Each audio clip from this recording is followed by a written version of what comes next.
अस्सलाम वालेकुम my students, मेरे सब खैरियत से होंगे। तो आज मैं जनरल मैथ क्लास 9 एक्सरसाइज 2.1 हम करेंगे, ठीक है। इससे पहले मैंने इस एक्सरसाइज के ना 10 क्वेश्चन अपलोड कर दिए। अगर आपने वो नहीं लिए तो आप जाके देख सकते हैं। लेक्चर नंबर 5 है यह हमारे पास। तो आज मैं आपको 11 और 12 बताऊँगी, तो हमारी ये एक्सरसाइज कंप्लीट हो जाएगी, ठीक है। इस चैप्टर में सिर्फ एक ही एक्सरसाइज थी 2.1, और इस चैप्टर में से 10 मार्क्स का पेपर आना है। तो आपने क्या करना है, इसको अच्छी तरह से याद प्रैक्टिस कर लेनी है ताकि आपके एग्जाम में अच्छे मार्क्स आए। तो हम स्टार्ट करते हैं। हमारे पास 11 क्वेश्चन क्या है, इसकी स्टेटमेंट को रीड कर लेते हैं एक दफ़ा। Asghar left a property of the worth 4,80,000. He left behind a widow, 3 sons and 4 daughters. Calculate the share of each son. ठीक है। असगर जो है वो मर गया और अपनी वो पीछे जायदाद छोड़ के गया है 4,80,000, ठीक है। इसकी बेवा है, ठीक है, और बेवा के हमारे पास बच्चे हैं, 3 बेटे हैं और 4 बेटी हैं। अब हमने इनमें जायदाद तकसीम करनी है। यहाँ पे जो बेवा है उसके बच्चे हैं, तो यहाँ पे हम जो बेवा की जायदाद का हिसाब किस तरह से करेंगे, 1/8 की रेशो से। अगर इसके बच्चे ना होते तो 1/4 की रेशो से करते, लेकिन यहाँ पे इसके 3 बेटे और 4 बेटियाँ हैं, तो 1/8 की रेशो से हम इसके करेंगे। तो सबसे पहले हम क्या कर लेते हैं, सोल्यूशन लिखते हैं। बहुत ईजी और आसान सा चैप्टर था, आपने इसको अच्छी तरह से कर लेना है, ठीक है। तो हमारे पास टोटल अमाउंट कितनी है वो सबसे पहले आपने लिखना है, 4,80,000, ठीक है। शेयर ऑफ विडो, इसके बच्चे हैं तो 1/8 के हिसाब से हम बेवा का हिस्सा निकालेंगे, 480,000, ठीक है। तो 480,000 को हम क्या कर देंगे, डिवाइड कर देंगे 8 से। तो हमारे पास क्या आ जाएगा, 60,000 आंसर आ जाएगा। ये हमारे पास 60,000 इसका आंसर आ जाएगा। अब हम रिमेनिंग अमाउंट हमारे पास क्या बची है, तो हम टोटल अमाउंट में से इसको माइनस कर देंगे, तो हमारे पास क्या आ जाएगा, रिमेनिंग अमाउंट आ जाएगा, ठीक है। रिमेनिंग अमाउंट हमारे पास क्या बची है, 480,000 माइनस 60,000। तो हम इसको सब माइनस करते हैं, तो माइनस करके हमारे पास आंसर आएगा 4,20,000, 4,20,000। अब हम इसके बच्चों का हिस्सा निकालते हैं। उसके लिए पहले हम क्या कर लेंगे, रेशो कर लेंगे, ठीक है। रेशो बिटवीन 3 सन थे इसके, 3 सन एंड 4 डॉटर। ये मैं इसकी रेशो निकाले, 3 सन है और 1 सन का हिस्सा हमारे पास क्या होता है, 2 गुना, तो हम 2 को 3 दफ़ा लिख देंगे, ठीक है। और 4 बेटी हैं और बेटी का हिस्सा हमारे पास 1 होता है, तो हम 1 को 4 दफ़ा लिख देंगे, ठीक है। आपको आई होप ये समझ आ गई होगी रेशो में किस तरह से निकालनी है।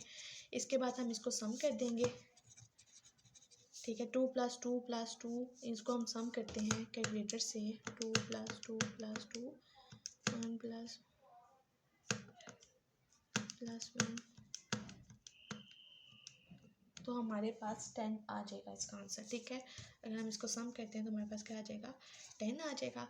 अब हम शेयर ऑफ ईच सन का हिस्सा निकालते हैं। हमारे पास सन का कितना इस्लाम ने हिस्सा बताया, 2 गुना, बेटों का 2 गुना हिस्सा होता है। और रेशो हमारे पास क्या आई है, 10। इसको हम मल्टीप्लाई कर देंगे रिमेनिंग अमाउंट से, 4,20,000 से, ठीक है। 4,20,000 को हमने पहले मल्टीप्लाई करना है 2 से, और फिर जो आंसर आएगा हम इसको डिवाइड कर देंगे 10 के साथ। इसका आंसर आएगा 84,000, ठीक है। इसके बाद हम share of each son daughter का निकाल लेते हैं, ठीक है। डॉटर का हिस्सा हमारे पास इस्लाम ने कितना बताया, 1। रेशो कितनी आई है हमारे पास, 10। मल्टीप्लाई कर देंगे इसको रिमेनिंग अमाउंट से। पहले हम 420,000 को मल्टीप्लाई करेंगे 1 से, जो आंसर आएगा उसको हम डिवाइड कर देंगे 10 से। तो हमारे पास 42,000 आंसर आया इसका,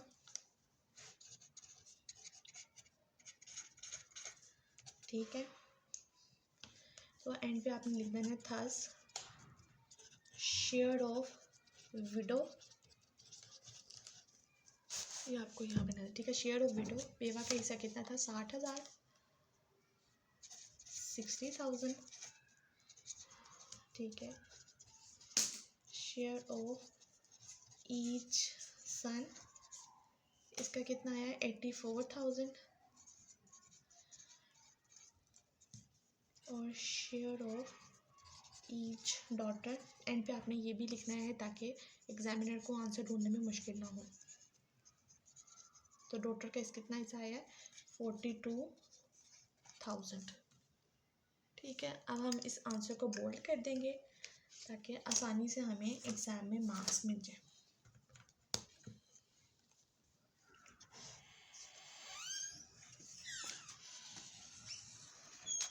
ठीक है, ये हमारे पास क्वेश्चन नंबर 11 भी हो गया।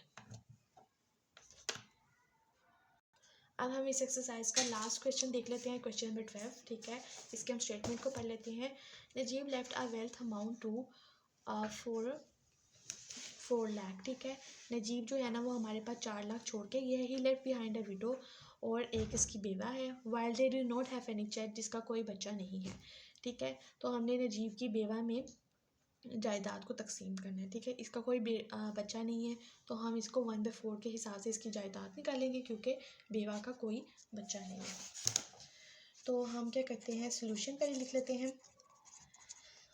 ठीक है, टोटल अमाउंट हमारे पास कितनी है 4 लाख।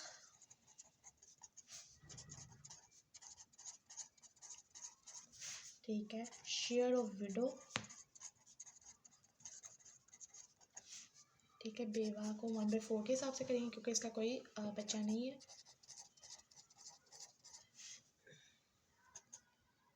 अगर इसका कोई बच्चा होता तो हम 1/8 के हिसाब से जायदाद निकालते, लेकिन इसमें उन्होंने बताया कि इसका कोई भी चाइल्ड नहीं है बेवा का, तो इसलिए हम 1/4 के हिसाब से जायदाद में हिस्सा निकालेंगे। तो हम 4 लाख को डिवाइड कर देंगे 4 से, तो हमारे पास क्या आंसर आता है, तो 1 लाख रुपया हमने बेवा का हिस्सा निकालना है। ठीक है, ये हमारे पास इसका आंसर आ गया है और हमारी एक्सरसाइज ये क्या हो गई, कंप्लीट हो गई। ठीक है, अगर आपने पिछले क्वेश्चंस नहीं लिए हुए तो आप जाएं वो देखें, बहुत इजी वे में मैंने आपको समझाया है। ठीक है, अगर आपको मेरी वीडियो अच्छी लगी तो लाइक करें, शेयर करें, सब्सक्राइब करें, बार बार प्रैक्टिस करें। मैथ में फुल मार्क्स आएंगे आपके। चैप्टर नंबर 2 जो है ना हमारे पास बहुत ही ज़्यादा छोटा सा है। ठीक है, तो आपने क्या करना है, इसको अच्छी तरह से कर लेना है। 10 मार्क्स का पेपर इसमें से आना है। अब मैं नेक्स्ट वीडियो में आपको इस चैप्टर नंबर 2 की रिव्यू बताऊंगी। ठीक है, तो रिव्यू में हमारे पास 4 क्वेश्चन है, तो हम 2-2 करके देख लेंगे। तो आपने क्या करना है कि 2.1 की अच्छी तरह से प्रैक्टिस करनी है। ठीक है, अपना ढेर सारा ख्याल रखिएगा। अल्लाह हाफिज़।